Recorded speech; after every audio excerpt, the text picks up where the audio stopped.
गुरु जी के पिताजी ने भी टीका लिखी है, उसी पुस्तक को भी मंगाया जाए। अगर उसमें राधा शब्द हो, मैं मुंह नहीं दिखाऊंगा। ऐसा हो ही नहीं सकता। अर्थ का अनर्थ, अर्थ करना हो तो विचार करके करिए। मैं और कोई बात नहीं, सबको क्षमा मांगता हूं। भागवत जी के अष्टम स्कंद के 10वें अध्याय में लोग कहते हैं भागवत जी में राधा का नाम नहीं है, राधा का नाम नहीं है। ये लोग गलत कहते हैं, जो भी कहता है गलत कहते हैं। लिखा हुआ मैं आपको श्लोक दिखा रहा हूं। भागवत जी के 8वें स्कंद के 10वें अध्याय में श्लोक नंबर 40 है, लिखा है उद्यतायुध दौरदंडई राधावंतो भटान मृधे। राधावंतो लिखा, स्पष्ट लिखा गुरुजी।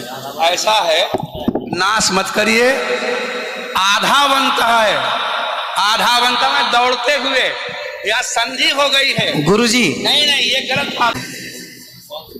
2 मिनट कीर्तन कर ले। 1 मिनट रुको। मैं सबसे क्षमा मांगता हूं। मेरा अनिरुद्धाचार्य के प्रति बड़ी श्रद्धा भाव है, बड़ा आदर है, लेकिन इनकी वाणी चूंकि पूरा विश्व सुन रहा है, ये चैनलों पर आते हैं।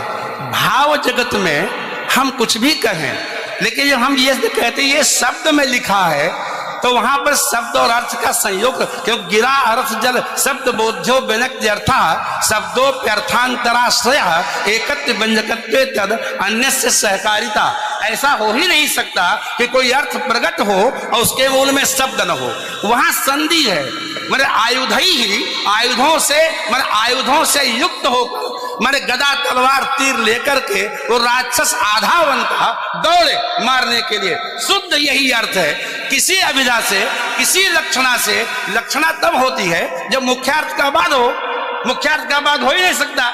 सीधा स्वामी बता दें, विश्वनाथ चक्रवर्ती बता दें, अनुचार प्रकाश का बता दे, चूणिकाकार बता दे, और छोड़िए उन बातों को। आपके गुरु जी के पिताजी ने भी टीका लिखी है, उसी पुस्तक को भी मंगाया जाए। अगर उसमें राधा शब्द हो, मैं मुंह नहीं दिखाऊंगा।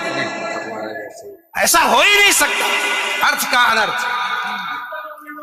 है नहीं। हमको कष्ट यह है कि हमको बोलना पड़ा बीच में, क्योंकि अगर अनिरुद्धाचार्य की जगह ये बात और कोई बोलता तो मैं कतई नहीं बोलता।